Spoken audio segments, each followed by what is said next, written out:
Hey guys, this is video number 9, conducting inspections and due diligence period. So Texas law says that you have the right to inspect a property, and you can bring in any type of inspector that you would wish during this period. We've already negotiated an option period. You paid $10 a day for the right, the unrestricted right to terminate for any reason.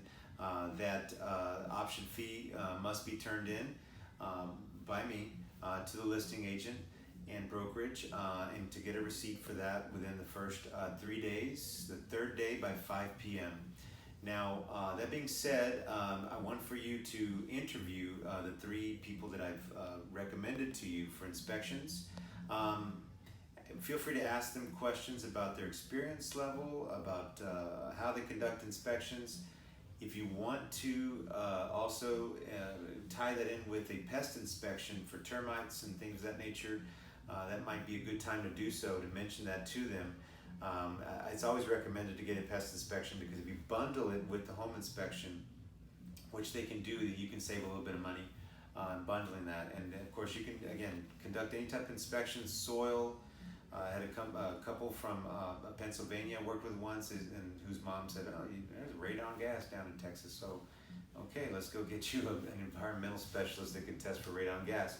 Whatever that is, the idea is that you feel supremely confident that you are purchasing a property which is free and clear of defects. And if there are defects, we're going to negotiate some of those. We're going to discuss the inspection report once it comes back, and we'll decide whether or not it's prudent to ask for repairs in what we refer to as a repair amendment. And that's done so in a written format. It's a one-page document. If there are several key points that we want to make or address, then I'll do an Exhibit A, and I'll attach it to our repair amendment document, which is 1 page. And either way, I'm skillful in working with the repairs and so forth. So I'm going to give you some guidance on what I see came up on the report versus what I feel is maybe not important or not quite as critical. We want to look for life safety items, and we're going to be looking for 5 things, guys. We're going to be looking for foundation, plumbing, electrical, HVAC, that's HVAC, heating, ventilation, air conditioning, and roof. Those are the 5 key components that we really want to focus our attention on, and see if there are defects in these areas that we try to have them addressed with the sellers. They're expecting, because their listing agent probably should have already prepared them, that it's something that we could be asking for. So it's something that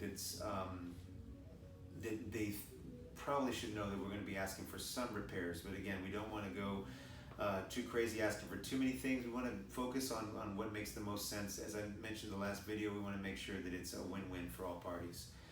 We'll talk a little bit more about that, but feel free now to go ahead and start making those calls to the inspectors, so you can choose an inspector of your choice based on schedule. Ask them scheduling wise if it makes sense, and then try to schedule where you can go 30 to 45 minutes on the tail end of their inspection, and mention that to them.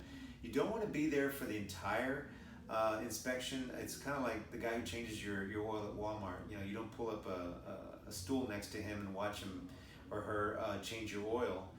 So kind of the same thing. We want to kind of keep out of their way and let them conduct all their inspections without any sort of remain focused, right?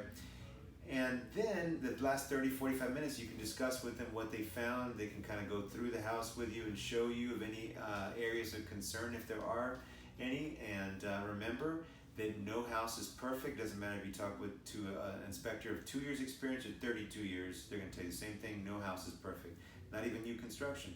So rest assured, they're going to find something. Question is, is it something that's noteworthy or something we want to have addressed with the seller? So this is video number 9, conducting inspection and due diligence. So hopefully you found value in this, and we'll be talking to you soon.